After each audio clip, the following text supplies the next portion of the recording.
الحمد لله وحده والصلاة والسلام على من لا نبي بعد أما بعد فأعوذ بالله من الشيطان الرجيم بسم الله الرحمن الرحيم الحمد لله رب العالمين الرحمن الرحيم مالك يوم الدين إياك نعبد وإياك نستعين اهدنا الصراط المستقيم صراط الذين أنعمت عليهم غير المغضوب عليهم ولا الضالين آمين. அன்பான கண்ணியமான பெரியோர்களே, சகோதரர்களே, அல்லாஹு தஆலாவுடைய பேரருளினால் அல் குர்ஆன் உடைய தஃப்சீர் விளக்க உரை உடைய வகுப்பு என்ற 4வது வகுப்பாக நாம் இங்கே அமர்ந்திருக்கிறோம். அதிலே முதலாவது அம்சமாக நாம் சூரா ஃபாத்திஹா, நாம் அன்றாட தொழுகையிலே ஓதுகின்ற சூரா ஃபாத்திஹா, நம் எல்லோருக்கும் அதை விட்டு பிரிய முடியாது, அதை மறக்க முடியாது என்ற ஒரு நெருங்கிய உறவு கொண்ட ஒரு சூரா தான் சூரா ஃபாத்திஹா. ஒவ்வொரு நாளும் பல தடவைகள் நாம் தொழுகையிலே ஓதி வருகிறோம். அதனுடைய பொருளை விளங்கி, அதனுடைய கருத்தை, அதில் இருக்கக்கூடிய கருத்தாழம், ஆழமான அந்த விடயங்களை நாங்கள் புரிந்து மனதிலே உள்வாங்கி தொழுகையிலே நாங்கள் அந்த உணர்வோடு அதை ஓத வேண்டும் என்ற ஒரு நோக்கோடு சூரா ஃபாத்திஹாவை ஆரம்பமாக நாங்கள் எடுத்தோம். சூரா ஃபாத்திஹாவை நாங்கள் பல கட்டங்களாக பார்ப்போம் என்ற அடிப்படையில் முதல் கட்டமாக சூரா ஃபாத்திஹாவை பற்றிய சில முக்கிய குறிப்புகளை பார்த்தோம். சூரா ஃபாத்திஹா மக்கி சூறாவா, மதனி சூறாவா? மக்கி மதனி சூரா என்றால் அதன் பொருள் என்ன? சூரா ஃபாத்திஹாவுக்குரிய பெயர்கள் என்னென்ன? சூரா ஃபாத்திஹாவிலே உள்ளடங்கி இருக்கக்கூடிய எழுத்துக்கள், கலிமாக்கள், வார்த்தைகள் என்ற சில முக்கிய குறிப்புகள். பிறகு சூரா ஃபாத்திஹாவை பற்றிய சிறப்புகள், புகாரி முஸ்லிமுடைய ஹதீஸ்களில் இருந்து ஒரு 3 ஹதீஸ்களை நாங்கள் பார்த்தோம். அதை அடுத்து 2வது கட்டமாக சூரா ஃபாத்திஹாவை சரியாக முறையாக உச்சரிப்பது என்ற ஒரு கட்டத்தை நாங்கள் சென்ற இறுதி வகுப்பிலே நாம் எல்லோரும் சேர்ந்து சூரா ஃபாத்திஹாவை சரியாக முறையாக உச்சரிப்பதற்கான ஒரு முயற்சியை மேற்கொண்டோம்.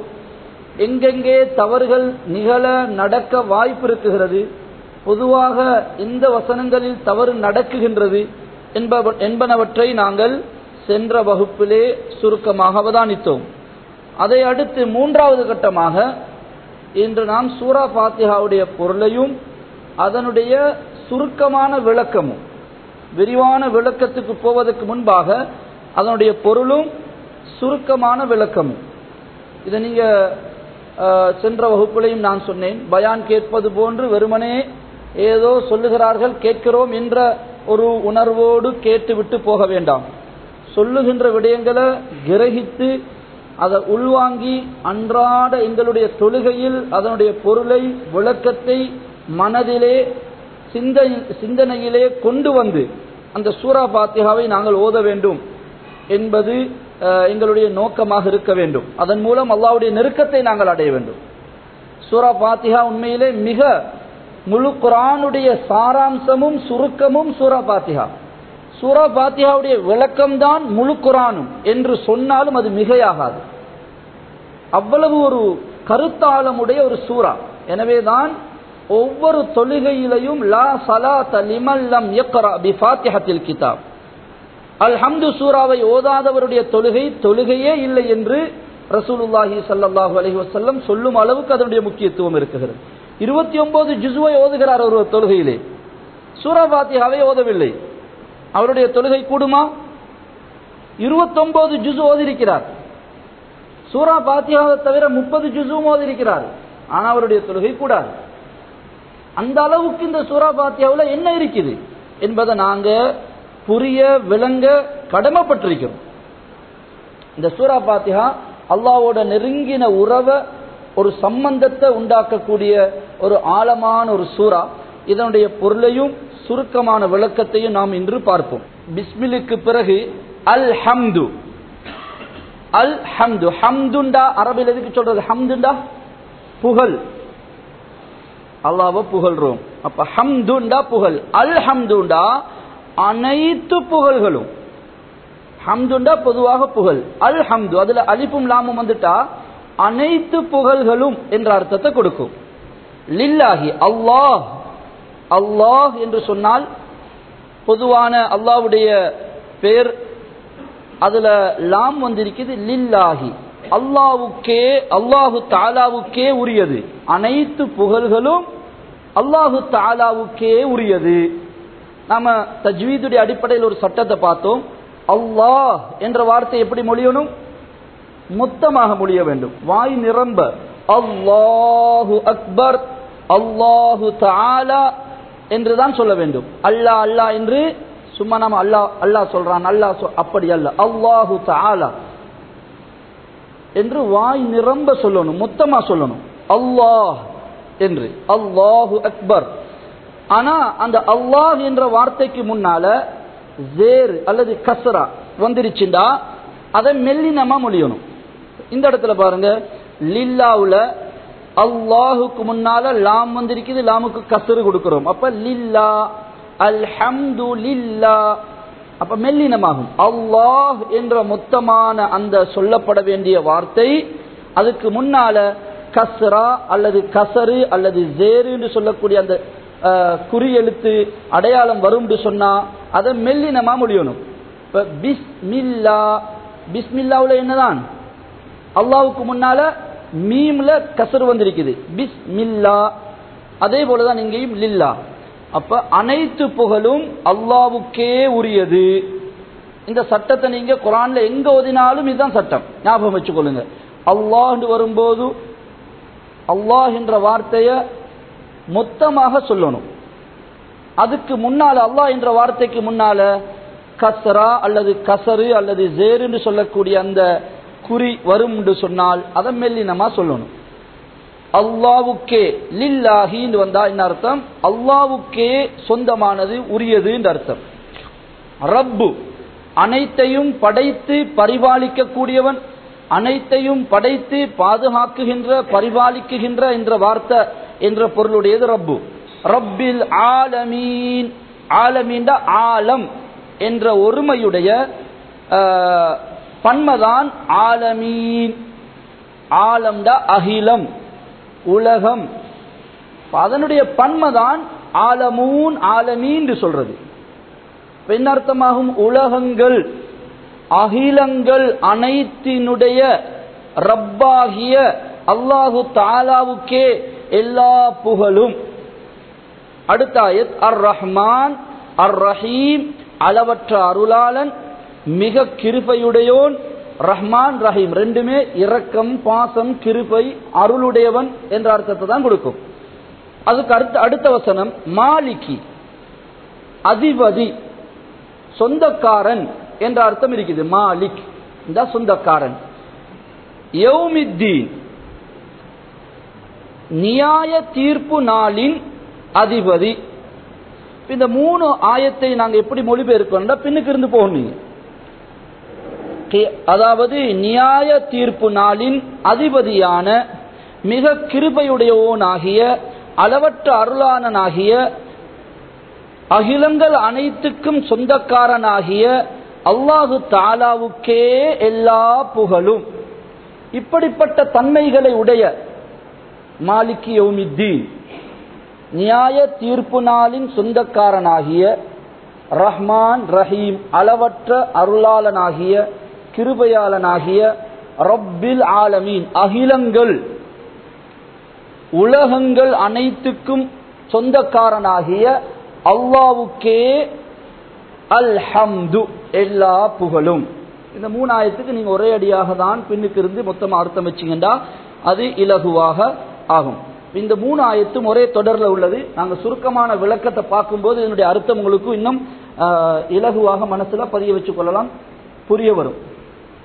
அடுத்த கட்டம், இது முதல் பகுதியில அல்லாஹ் இடத்துல அல்லாஹ்வை பத்தி நாம இப்படியெல்லாம் சொன்ன பிறகு, இப்படியான ஒரு அல்லாஹ்வாக இருக்கிறதாக இருந்தா இய்யாக நஅபுது, இப்ப அந்த அல்லாஹ்வோட நாங்க எக்ரிமெண்ட் ஒன்று போடுறோம்.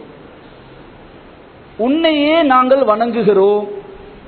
வ இய்யாக நஸ்தஈன், அடுத்த கட்டமாக எப்ப உன்னையே நாங்க வணங்குறோமோ, நாங்க உன்னுடைய அடியார்கள், நீ எம்முடைய ரப்பு, நாங்க வேற யார்கிட்ட போக, எங்கள்கிட்ட உதவி தேடி, எங்களுக்கு உதவி தேடி வேற யார்கிட்டையும் நாங்க போக முடியாது. எனவே அடுத்தது வஇய்யாக நஸ்தஈன், உன்னிடமே நாங்கள் உதவி தேடுகிறோம். 2 சப்ஜெக்ட் நாங்கள் அல்லாஹ்வோட அந்த ஒப்பந்தத்தில் 2 சப்ஜெக்ட சொல்றோம். இய்யாக நஅபுது, உன்னையே நாங்கள் வணங்குகிறோம். உன்னை வணங்குகிறோம் அல்ல, உன்னை மாத்திரமே. இய்யாக என்ற அழுத்தத்தில் அந்த கருத்துல அழுத்தம் ஒன்று இருக்குது. உன்னை மாத்திரமே நஅபுது, நாங்கள் வணங்குகிறோம். அப்ப நாங்க அல்லாஹ்விடத்தில் அந்த ஒப்பந்தத்தை செய்கிறோம், அந்த எக்ரிமெண்ட்டை போடுறோம் என்ற உணர்வோடு அந்த ஆயத்தை ஓதணும். அல்ஹம்து லில்லாஹி ரப்பில் ஆலமீன் அர் ரஹ்மானிர் ரஹீம் மாலிகி யௌமித்தீன்.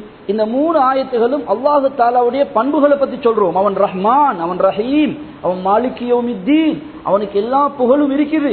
அந்த 3 ஆயத்திலேயும் அல்லாஹ்வை பத்தி சொல்லிட்டு, இப்படியான ஒரு அல்லாஹ்வாக இருந்தா, அல்லாஹ் தஆலா இப்படி சக்தியும் ரஹ்மத்தும் இரக்கமும் உள்ளவனாக இருந்தா, நான் உடனே அந்த அல்லாஹ்வுக்கு சரண்டர் ஆகிறேன். இய்யாக நஅபுது, யா அல்லாஹ் உன்னை மாத்திரமே நாங்கள் வணங்குகிறோம். வ இய்யாக நஸ்தஈன், எப்ப நாங்க இப்ப உன்னை வணங்குறோமோ, நாங்க உன்னுடைய அடிமை, நீ எங்களுடைய எஜமானன். எனவே நாங்க வ இய்யாக நஸ்தஈன், உன்னிடம் மாத்திரமே நாங்கள் உதவி தேடுகிறோம். ஒரு யார்கிட்டையும் நாங்கள் உதவி தேட மாட்டோம், உன்னிடம் மாத்திரமே நாங்கள் உதவி தேடுகிறோம் என்பது அந்த ஆயத். இப்ப உதவி தேடுகின்ற போது அந்த உதவி என்னது, என்ன நாம கேட்கிறோம், உன்னிட்ட கேட்க வேண்டிய விஷயம் என்னது? அடுத்த வசனத்தில் அல்லாஹ் தஆலா எங்களுக்கு சொல்லி தாரான். நாங்க கேட்க வேண்டிய ஆகப்பெரிய எங்களுக்கு தேவையான விஷயம் என்னன்னு சொன்னா, இஹ்தினா, யா அல்லாஹ் நீ எங்களுக்கு காட்டுவாயாக, எங்களை நீ நடத்துவாயாக நேர் வழியில். அஸ்ஸிராத்தல் முஸ்தகீம், அஸ்ஸிராத்னா பாதை, முஸ்தகீம் தான் நேரான வழியில், நேரான பாதையில் எங்களை நீ நடத்துவாயாக, எங்களுக்கு நீ காட்டுவாயாக. நேரான காட்டுவாய்ந்தா ஒன்று இருக்குது, காட்டுவாய்ந்தும் அர்த்தம் வச்சிருப்பாங்க சில இதுகள்ல. காட்டு, நீ காட்டு, அல்லாஹ் காட்டினா மட்டும் போதாது, நாங்க தெரிஞ்சு கொண்டா மட்டும் போதாது, அல்லாஹ் அந்த பாதையை காட்டி அந்த பாதைகளை நடாத்த வேண்டும். நீங்களை அதன்படி நடக்க எங்களுக்கு அருள் புரி. ஷைத்தானுடைய நஃப்ஸினுடைய கெடுதிகளில் இருந்து எங்களை பாதுகாத்து, இஹ்தினா எங்களை நீ நடாத்துவாயாக, அந்த பாதையை, நேரான பாதையை காட்டிட்டு விட்டுறாத. தெரிஞ்சு கொள்றது மாத்திரம் போதாது, பிராக்டிக்கலாக அந்த ரூட்ல எங்களை நீ கொண்டு போ. இஹ்தினா எங்களை நீ நடாத்துவாயாக, நடத்துவாயாக நேர் வழியில். அஸ்ஸிராத்தல் முஸ்தகீம், அஸ்ஸிராத்தல் லதீன, அது எப்படிப்பட்ட பாதை என்றால், ஒருவரின் வழியில். அன்அம்த அலைஹிம், எவர்கள் மீது நீ அருள் புரிந்தாயோ அப்படிப்பட்டவர்களுடைய பாதையில். எவர்கள் மீது நீ அருள் புரிந்தாயோ, நிஅமத்து செய்தாயோ, அப்படிப்பட்டவர்களுடைய அந்த வழியில எங்களையும் நடத்துவாயாக. குர்ஆன்ல வேறொரு இடத்துல அல்லாஹ் தஆலா அவங்க யாரு, நபிமார்கள், சித்தீக்குகள், சுஹதாக்கள், சாலிஹீன்களுடைய பாதையில் அந்த ரூட்ல எங்களை நீ வழி நடத்துவாயாக. அதே நேரத்தில் கைரில் மக்தூபி அலைஹிம், உன் கோபத்துக்குள்ளானோர் வழியும் அல்லாது, வலவாலின் நேர்வழி தவறியோர் வழியும் அல்ல.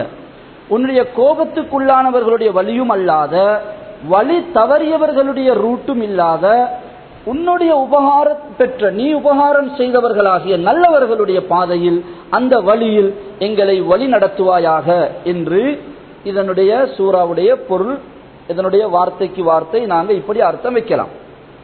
அதுல நாம 3 கட்டமாக பிரிக்கலாம். முதல் 3 வசனங்களும் அல்லாஹுவை பத்தி நாம் என்ன செய்யறோம், அல்லாஹ்வுடைய புகழ்களை, அவன் ரஹ்மான், அவன் ரஹீம், அவன் மாலிக் யௌமித்தீன் என்பதை பேசுறோம். அடுத்த 4வது வசனத்துல பிஸ்மிலுக்கு பிறகுள்ள 4வது வசனம், பிஸ்மிலையும் சேர்த்தா இய்யாக நஅபுது என்பது, பிஸ்மில் என்பது 1வது வசனம். அதுக்கு பிறகு அல்ஹம்துலில்லாஹ் 2வது வசனம், அர் ரஹ்மானிர் ரஹீம் 3வது வசனம், மாலிக் யௌமித்தீன் 4வது வசனம். இய்யாக நஅபுது என்ற 5வது வசனத்துல அல்லாஹ்வை பத்தி நாம புகழ் பேசிட்டு அல்லாஹ்வோட ஒரு ஒப்பந்தம் செய்றோம். உன்னைய மட்டும்தான் வணங்குவோம், உன்னிடத்துல மட்டும்தான் உதவி கேட்போம். அதுக்கு பிறகு துஆ செய்றோம், அல்லாஹ்விடத்துல உன்னிடத்துல உதவி கேட்கறதுல ஆக முதலாவது சப்ஜெக்ட் என்னண்டா, எங்களுக்கு பணத்தை தா, காசத்தா, அதைத்தான்றதை விட எங்களுக்கு ஹிதாயத்தை தா.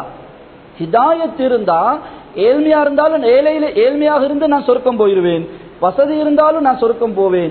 வாலிபனாக இருந்தாலும் என்னைய ஷைத்தான் விளையாட இயலாது, வாலிபத்திலையும் நான் உன்னைய சந்தோஷப்படுத்துவேன். ஏழ்மையிலையும் நோயிலையும் சுகத்திலையும் லாபத்திலையும் நஷ்டத்திலையும் உள்ளூர்லையும் வெளியூர்லையும் இரவுலையும் பகல்லையும் எல்லா நேரத்திலையும் எல்லா நிலைமைகள்லையும் நான் உன்னைய திருப்திப்படுத்தக்கூடிய ஒரு ஆயுதம் தான் எனக்கு ஹிதாயத். அதைத்தான் எனக்கு. அது இருந்தா ஷைத்தானுக்கோ நப்சுக்கோ இன்னையோட விளையாட இயலாது. எனவே அதை எனக்கு தா. அந்த ஹிதாயத் எப்படியான ஹிதாயத்துண்டா, நீ யார் மீது உபகாரம் செய்தாயோ நல்ல மக்கள், நபிமார்கள், சித்தீக்குகள், சுஹதாக்கள், அவர்களுடைய அந்த ரூட்ல என்னைய வழி நடத்துவாயாக. அது உன் கோபத்துக்குள்ளானவர்கள் வழியும் அல்ல, நேர்வழி தவறியவர்கள் வழியும் அல்ல என்று சொல்றோம் நாம். இதுல இதை நீங்க குர்ஆனுடைய மொழிபெயர்ப்புகள் எடுத்து இதை சரியாக இந்த வசனங்களுடைய கருத்துக்களை இங்கிலீஷ்ல டிரான்ஸ்லேஷன் இருக்குது, தமிழ்ல, சிங்களத்துல, யார் யாருக்கு எந்தெந்த மொழி, இன்றைக்கே நீங்க நைட்ல போய் அதை பாருங்க. சரியா எந்த ஆயத்துக்கு என்ன கருத்து, என்ன பொருள், என்ன மீனிங் அதுல கொடுக்கப்பட்டிருக்குது, அதை நான் சரியா மனசுல நாங்க கிரகிக்கணும். நீங்க இப்ப நான் சொல்றத காதால கேட்டா மட்டும் போதாது. நீங்க இன்றைக்கு வார கிழமை உள்ளுக்கு உங்களோட வகுப்பு ஒரு கிழமைக்கு ஒருக்க தான் நடக்குது.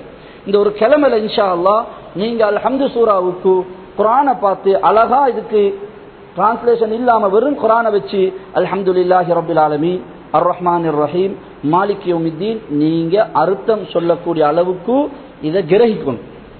உங்களோட பிள்ளைகளுக்கு சொல்லிக் கொடுங்க. நான் 2 நாளையில் இதோட மீனிங்கை கேட்பேன். உங்கள்கிட்ட வைஃபுக்கு சொல்லிக் கொடுங்க. 3 நாள் டைம் தாரன், அதுக்கு நான் இதோட மீனிங்கை நீங்க எனக்கு குர்ஆனை பார்த்து டிரான்ஸ்லேஷன் இல்லாம சும்மா சொல்லணும் அப்படின்னு அவங்களுக்கு நீங்க ஒரு கிளாஸ் செய்யுங்க. அதை கொண்டு நாங்க இன்னும் இம்ப்ரூவ் ஆகுவோம். இதை கொண்டு குர்ஆனுடைய தொடர்பு எங்களுக்கு அதிகமாகும், குர்ஆனோட நெருங்கிய உறவுள்ளவர்களாக நாங்க ஆகுவோம். இந்த 3வது கட்டத்தில் குர்ஆன் அல்ஹம்து சூராவுடைய நாங்க எதை பார்த்திருக்கிறோம், பொருள். அதுல இந்த ஒவ்வொரு ஆயத்தினுடைய மீனிங் என்னன்றதை பார்த்திருக்கிறோம். இப்ப நாங்க ஒரு சுருக்கமான ஒரு விளக்கத்தை பார்ப்போம். அல்ஹம்து சூராவுக்கு சுருக்கமான விளக்கம். விரிவான விளக்கத்துக்கு போகும். இது சுருக்கமான விளக்கத்தை நாங்க 4வது கட்டத்தில் ஏன் பார்க்கிறோம்டா, இந்த சுருக்கமான விளக்கம் எங்கள் எல்லோருடைய மனசிலையும் அப்படியே லேசாக இருக்க வேண்டும். விரிவான ஒரு விளக்கம் இருக்குது, அதனுடைய சமரி, அதனுடைய ஒரு சுருக்கம், குலாசாவை நாங்க இப்ப பார்ப்போம். பாருங்க, அல்ஹம்து சூரா இருக்குது. இது மிக கருத்து ஆழமுடைய சூரா. இதனுடைய எங்களுடைய உஸ்தாத் இருந்தாங்க தேவ்பந்தில், அல்லாமா கமருத்தீன் சாப், இப்பவும் இருக்கிறாங்க. அவங்க 6 மாசம் அல்ஹம்து சூராவுக்கு தஃப்சீர் செஞ்சாங்க. 6 மாசம் தஃப்சீர் செஞ்சியும் அவங்க சொன்னாங்க, இதுக்கு மேல அடுத்த சூரத்துக்கு போக வேண்டி இருக்கிறதுனால நான் சுருக்கி முடிச்சு கொள்றேன். அல்ஹம்து பிஸ்மிலுக்கு பிறகு அல்ஹம்துல இருந்து ஆரம்பிச்சா ஒவ்வொரு வார்த்தைக்கும் பல வகுப்புகள் என்ன செய்யலாம், எங்களுக்கு விரிவுபடுத்தலாம். அவ்வளவு விரிவான, அவ்வளவு முழு குர்ஆனுடைய ஆயத்துகளையும் இந்த அல்ஹம்து சூராவோட டச் பண்ணிடும். குர்ஆன்ல இருக்கக்கூடிய அனைத்து சப்ஜெக்டுகளும், வரலாறா, சட்டங்களா, இபாதத் சம்பந்தப்பட்டதா, மற்ற விஷயங்கள் சம்பந்தப்பட்ட எல்லா விஷயங்களையும், எல்லா சப்ஜெக்டையும் அல்ஹம்து சூரா உள்ளுக்கு என்ன செய்யலும், டச் பண்ணிடும். அதனால நாங்கள் விரிவான விளக்கங்களுக்கு போக முந்தி சுருக்கமான ஒரு விளக்கத்தை பார்ப்போம். அந்த சுருக்கமான விளக்கத்தை நாங்க மனசுல பொருளோட, அதோட மீனிங்கோட சேர்த்து நாங்க கிரகிச்சு கொள்ளணும். அப்படி கொஞ்சம் கவனமா நாங்க அதை மனசுல பதிய வைக்க முயற்சியோம் இன்ஷா அல்லாஹ். அல்ஹம்து லில்லாஹி ரப்பில் ஆலமீன். முதல் வசனம் அல்ஹம்து சொன்னா உலகத்தில் உள்ள அனைத்து புகழ்களும், எல்லா புகழ்களும் அதுக்கு வந்துருச்சு. அதாவது யார் யாரையெல்லாம் மனிதர்கள் புகழ்கிறார்களோ, புகழ்ந்தார்களோ, இதுக்கு பிறகு புகழ்வார்களோ, அல்லாஹ் ரசூலுல்லாஹி ஸல்லல்லாஹு அலைஹி வஸல்லம் புகழ்ந்திருக்கக்கூடிய புகழ்கள், நாங்க படைப்புகளை பார்த்து என்ன அழகான மயில், என்ன அழகான குயில், என்ன அழகான குரல் இந்த குயிலுக்கு, என்ன அழகான கிளி என்று சொல்றோமே, இந்த புகழ் எல்லாமே அந்த அல்ஹம்துலில்லாஹ் அடங்குது. அரபிக்கில் உள்ள அந்த ஆழம், கருத்து ஆழம் சொல்றது அதுதான் அரபு பாஷையில. அல் ஹம்துன்னா புகழ். அந்த அலிஃப் லாம சேர்த்ததனால எவ்வளவு கருத்துல விசாலம் உண்டாகுதுண்டா, உலகத்தில் உள்ள எல்லா புகழ்களும் அதுக்கு அடங்குது. மயிலை பார்த்து என்ன அழகான மயிலப்பா அப்படின்னு சொல்றோம். இந்த புகழ் அந்த மயிலுக்கு போய் சேராது. மயிலை படைத்த அல்லாஹ்வுக்கே அந்த புகழ் போய் சேரும்.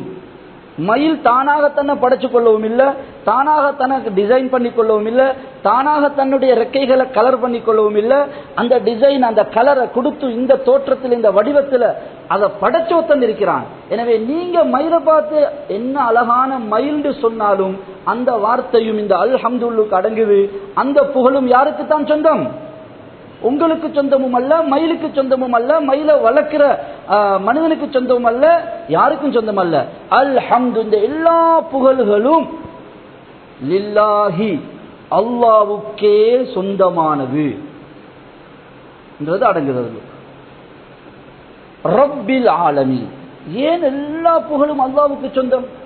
அதுக்கான ஆதாரம் என்ன? அதுக்கான காரணம் என்ன? நியாயம் என்னண்டா, அவன் ரப்பில் ஆலமீன், உலகங்கள் அகிலங்கள் அனைத்தினுடைய படைத்து பரிபாலிக்குகின்ற ரப்பாக இருக்குகிறான்.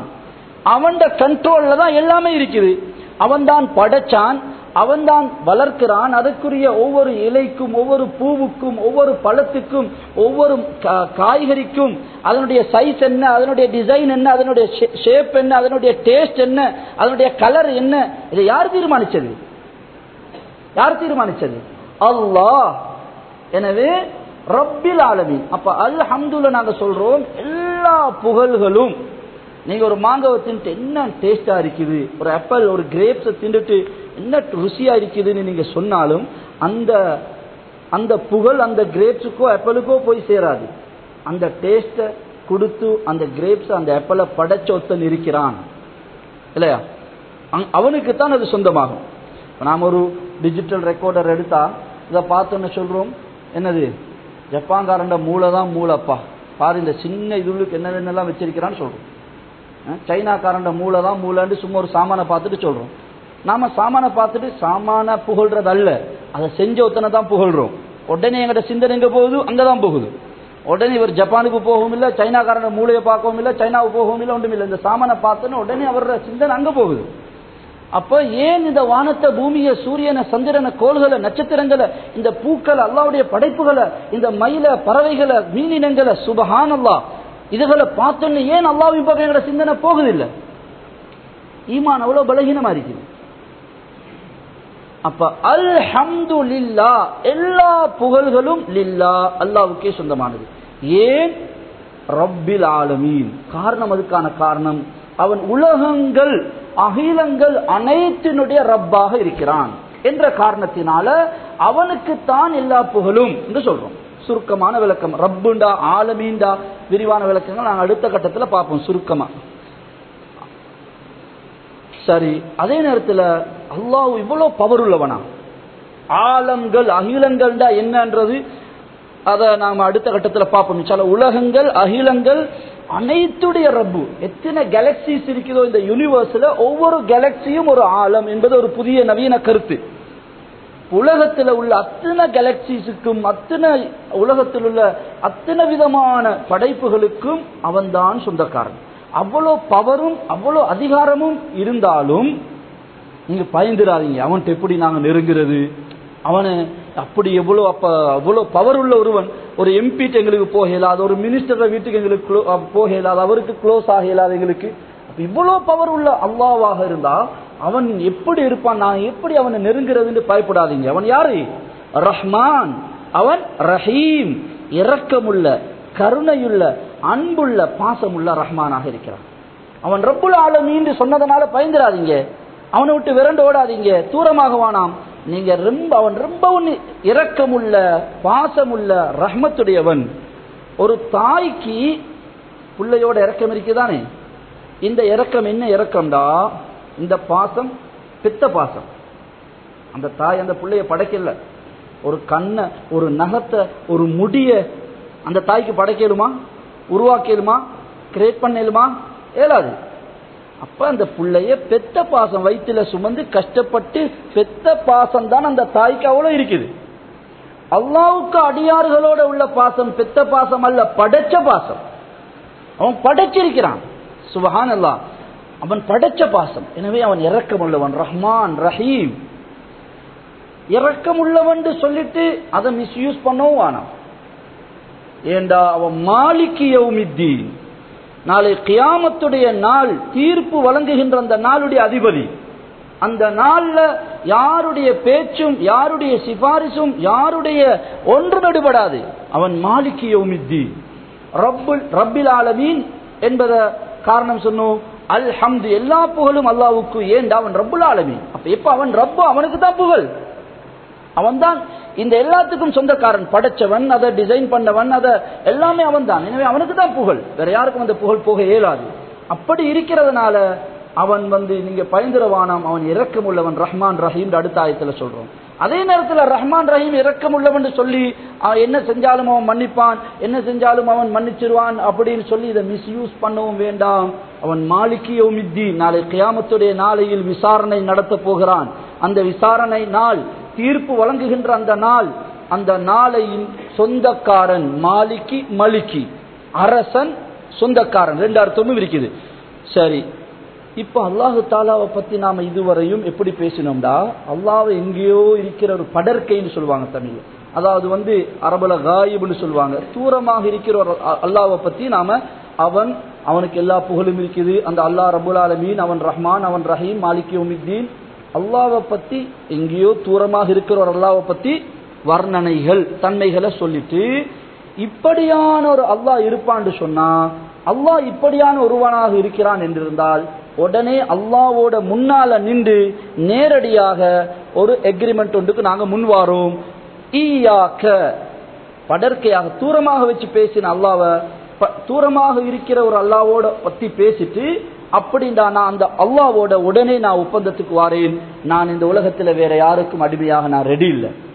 நான் காசுக்கோ, பணத்துக்கோ, ஷைத்தானுக்கோ, நப்சுக்கோ, கடைக்கோ, சூழலுக்கோ, கூட்டாளிக்கோ நான் அடிமையாக ரெடி இல்லை. நான் இப்படியான ஒரு ரஹ்மான் ஆகிய, ரஹீம் ஆகிய, மாலிகி யௌமித்தீன் ஆகிய, ரப்புல் ஆலமீன் ஆகிய அந்த அல்லாஹ்வுக்கு நான் அடிமையாகிறேன். இந்த உலகத்துல வேற யாரும் நான் அடிமையாகிறதுக்கு வேற யாரும் இல்லை இவனை தவிர. இப்படியான ஒரு அல்லாஹ்வாக இருந்தால் அல்லாஹ் இடத்துல நேரடியாக ஈயாக்க, யா அல்லாஹ் உன்னையே நாங்கள் வணங்குகிறோம் அப்படின்னா, நஅபுதுன்ற உண்மையான அர்த்தம் என்னடா, உனக்கே நாங்கள் அடிமையாக ஆகுகிறோம். அந்த அடிமைத்தனத்தை இபாதத்தின் மூலம், வணக்கத்தின் மூலம் நாங்க ப்ரூஃப் பண்றோம். நாங்க ஒன்று அடிமை, வேற இருக்கும் அடிமை இல்லை என்பதை. இபாதத் என்பது என்னண்டா, அல்லாஹ்வுக்கு அடிமை என்பதை வெளிப்படுத்துகின்ற ஒரு தோற்றம் தான் இபாதத்துன்னு சொல்றது. அதனால ஈயாக்க, வணங்குகின்றோம் என்பது நடைமுறை புழக்கத்தில் உள்ள அர்த்தமாக இருந்தாலும் அதனுடைய அந்தரங்க கருத்து என்னண்டா, உனக்கே நாங்கள் அடிமையாக ஆகுகிறோம். பதில் ஈயாக்க நஅபுது என்று இருக்குது. நஅபுது ஈயாக்கன்னு சொல்லலாம், அரபிக் கிராமர் படி நஅபுது ஈயாக்கன்னு சொல்லலாம். ஆனா நஅபுது ஈயாக்கண்டா உன்னையும் வணங்குகிறோம். அப்ப நீ அல்லாஹ் அல்லாத வேறெதுக்கும் அடிமையா இருக்கிறீங்களா? ஓ, காசுக்கும் அடிமை, பணத்துக்கும் அடிமை, தொழிலுக்கும் அடிமை, ஆசைக்கு அடிமை, கூட்டாளிக்கு அடிமை, அவங்களுக்கெல்லாம் கட்டுப்பட்டு நாம் நடப்பேன். எப்பயாவது உனக்கும் அடிமைன்றதை காட்டிக்குவேன், அவ்வளவுதான். எனக்கு நிறைய பேர் இருக்கிறாங்க என் எஜமானர்கள். ஷைத்தானும் என் எஜமான், நப்சும் என் எஜமான், பணம் என் எஜமான். பணம் சொல்றதையும் கேட்பேன் நான், கூட்டாளி சொல்றதையும் கேட்பேன். நீ வானான்னு சொன்னாலும் உன்னைய விட்டுட்டு அங்க போவேன் நான். நீ வானான்னு சொன்னாலும் ஏண்டா, எனக்கு நீ எப்படி என் எஜமானனோ உனக்கு நான் எப்படி அடிமையோ அதே போல அதுக்கும் அடிமை. அந்த அர்த்தம் எப்ப வரும்? நஅபுது ஈயாக்க, ஈயாக்கோ பின்னால போட்டோம்டா. ஆனா இங்க எப்படி இருக்குது? ஈயாக்க நஅபுது, உனக்கு மாத்திரமே நான் வணங்குகிறேன், உனக்கு மாத்திரமே நான் அடிமையாக ஆகுகிறேன், வேற யாருக்கு நான் அடிமையாக ரெடி. சரி, அடுத்த கட்டம் ஓ ஈயாக்க நஸ்தாயின். எப்ப நான் உண்ட அடிமையோ, நீ ஏண்ட எஜமானனோ, நான் யார்கிட்ட போக யாருவா? நான் யார்கிட்ட போக? நான் உன்னிட்ட தான் வரணும். ஓ ஈயாக்க நஸ்தாயின், உன்னிடமே நாங்கள் உதவி தேடுகிறோம். இப்ப இதுதான் நீங்க அந்த சுருக்கமாக மனசுல கொண்டு வர வேண்டியது. தொழுகையில நாங்க அல்லாஹ்ட்ட போய் நிக்கிறோம், அல்லாஹ்வை புகழ்றோம். அல்ஹம்துலில்லாஹி ரப்பில் ஆலமீன் அர்ரஹ்மானிர் ரஹீம் மாலிகி யௌமித்தீன். அல்லாஹ்வை புகழ்ந்துட்டு அடுத்த 5வது ஆயத்தில் என்ன செய்யறோம்? அல்லாஹ்வோட நான் ஒரு ஒப்பந்தம் போடுறேன்ற உணர்வோட நாங்க அந்த சூறாவை, அந்த ஆயத்தை ஓதணும். இப்ப இந்த 2 வகையான எக்ரிமெண்ட்டை நாங்க அல்லாஹ்வோட செய்யறோம். அதுக்கு பிறகு அல்லாஹ் சொல்றான், சரி அடியானே நீ இந்த ஸ்டேஜுக்கு வந்துட்டாய், இப்ப என் அடிமன்றது ஒத்துக்கொண்டுட்டாய், எனக்கிட்ட தான் உதவி தேடுறது நீ முடிவு செஞ்சுட்டாய். சரி, அடுத்த கட்டம் நீ என்ன உதவி தேடணும்ன்றத நான் உனக்கு சொல்லித்தரேன். நீ கேட்க வேண்டிய சப்ஜெக்ட் என்ன? பணத்தையா, காசையா, ரிஸ்கையா? இதுகளை கேட்டு டைமை வேஸ்ட் பண்ணாத. நீ கேட்டாலும் கேட்காட்டியும் தாரசாமானது. அது நான் என்ன ஒரு காவிரிக்கும் கொடுக்கிற சப்ஜெக்ட். அது ஆடு மாடு மிருகத்துக்கு நான் கொடுக்கிறேன். நான் படைச்சா 20 வருஷம் வாழணும்னு முடிவு செஞ்சா 20 வருஷம் வாழ்றதுக்குரிய ஒரு ஏற்பாட்டை நான் செஞ்சு வச்சிருக்கிறேன். நீ கேட்க வேண்டிய விஷயம் என்னண்டா, கேட்காம தேடாம நான் தராத ஒரு சப்ஜெக்ட் ஒன்று இருக்கு, அதை கேளு. அது என்னது? இஹ்தினஸ் ஸிராத்தல் முஸ்தகீம். அதுக்கு பிறகு அந்த துஆ. எனவே இந்த சூறாவுல நிறைய விஷயங்கள் இருக்குது. அல்லாஹ்வுடைய புகழ், அல்லாஹ்வுடைய தன்மைகள், இபாதத்தை பத்தி, அல்லாஹ்வுக்கு எப்படி நாங்க அடிமைப்பட்டு உலகத்துல இபாதுர் ரஹ்மானாக வாழ்றது, ரஹ்மானுடைய இபாதாக அடியார்களாக எப்படி வாழ்றது, அல்லாஹ் இடத்துல மட்டும்தான் உதவி தேடுற விஷயம், துஆ எப்படி கேட்கிறன்ற முறை எங்களுக்கு கற்றுத்தரப்பட்டிருக்குது. இந்த விஷயங்களை நாங்க அதுக்கு பிறகு கொஞ்சம் விரிவான விளக்கத்துல அடுத்த ஒரு வகுப்புல நாங்க இன்ஷா அல்லாஹ் பார்க்க முயற்சி செய்வோம். அப்ப இதுல நாங்க இப்ப சொன்ன விஷயம் மனசுல கருத்துல விளங்குதா? அல்ஹம்து சூராவுடைய பொருளை நீங்க மீனிங்க என்ன செய்யணும், வீட்டுல போய் திரும்ப பார்க்கணும். உங்களுக்கு சிங்களம் தெரியும்டா, சிங்கள மீடியம் சிங்கள லாங்குவேஜ்ல டிரான்ஸ்லேஷன் இருக்கு, அதை எடுத்து பாருங்க. இங்கிலீஷ்லன்னா இங்கிலீஷ்ல பாருங்க, தமிழ்லண்டா தமிழ்ல பாருங்க. இந்த ஒரு கிழமை உள்ளுக்கு நீங்க செய்ய வேண்டிய வேலை என்னண்டா, வீட்டுல உள்ள பிள்ளைகளுக்கும் மனைவிக்கும் சூரா ஃபாத்திஹாவை நீங்க என்ன செய்யணும், எடுத்து விளங்கப்படுத்தி அவங்களுக்கு டைம் கொடுக்கணும். 3 நாளையில நீங்க சூரா ஃபாத்திஹாவுடைய அர்த்தத்தை சொல்லணும். இந்த வேலையை ஒரு கிழமை உள்ளுக்கு வீட்டுல நீங்க செய்யணும். அதோட நாங்க இன்று ஒரு சின்ன ஒரு துவாவை நாங்க பாடமாக்குவோம். சின்ன துவா, ஆனா அபூதாவுதுல திருமிதியில வரக்கூடிய மிக முக்கியமான ஒரு துவா. அதாவது ஒவ்வொரு வகுப்புலையும் சின்ன சின்ன ஒரு துவாவை நாங்க பாடமாக்கணும்டா வாழ்க்கையில நிறைய விஷயம் நாங்க படிச்சிருவோம். ஒரு கிழமைக்கு ஒரு துவா கஷ்டமா? ஒரு எங்கட ஹஜ்ரத் சொல்லுவாங்க, ஒரு துவாவை பாடமாக்குறது கஷ்டப்பட்டு சிரமப்பட்டு அல்லாஹ்வுடைய சேவிங் அக்கவுண்ட், அதாவது பேங்க்ல ஒரு அக்கவுண்ட் ஒன்று ஓபன் பண்ற மாதிரி. பாடமாக்கிட்டோம்னா அக்கவுண்ட் ஓபன் பண்ணியாச்சு, பள்ளிகளுக்கு வார துவாவை பாடமாக்கிட்டோம். இப்ப நாங்க வர போக ஓத ஓத ஓத அது என்னவாய் கொண்டிருக்குமாங்க, அது சேவாய் கொண்டிருக்கும், ஆகரத்துல சேவாய் கொண்டே இருக்கும். கஷ்டப்பட்டு பாடமாக்குறது ஒரு அல்லாஹ்வுடைய பேங்க்ல ஒரு அக்கவுண்ட் ஓபன் பண்ற மாதிரி சொல்லுவாங்க பாருங்க. இது வீட்டை விட்டு வெளியேறும் போது ஓதுகின்ற துவா. இந்த துவா திருமிதியில் அபூதாவுதுல வருது. எவ்வளவு முக்கியமான துவாண்டா. உங்களோட பிள்ளைகளை வீட்டை விட்டு ஸ்கூல் போகக்கல, மதரசாவுக்கு போகக்கல, நீங்க ஜப்புக்கு போகக்கல, பள்ளிக்கு வரக்கல, இந்த துவா ஓதிட்டு தான் வீட்டுல இருந்து வெளியே வரணும். பாருங்க, இந்த துவாவுடைய விஷயத்துல வந்திருக்குது. இதனுடைய சிறப்பை பாருங்க. அபூதாவுடைய ஹதீஸ்ல யார் இந்த துவா ஓதிட்டு வெளியே வராரோ, ஷைத்தான் லி ஷைத்தானின் ஆகர், அடுத்த ஷைத்தானை பார்த்து சொல்றான், கைஃப லக பி ரஜுலின் கது வுகிய வ ஹுதிய வ குஃபிய. இந்த ஆளுக்கு பாதுகாப்பு கொடுக்கப்பட்டாச்சு அல்லாஹ்வுடைய புறத்தால. இந்த ஆள் நேர்வழி காட்டப்பட்டாச்சு, இவருக்கு ஹிதாயத்து கொடுக்கப்பட்டு இவருக்கு அல்லாஹ்வுடைய புறத்தால போதுமான எல்லா ஏற்பாடுகளும் செய்யப்பட்டாச்சு.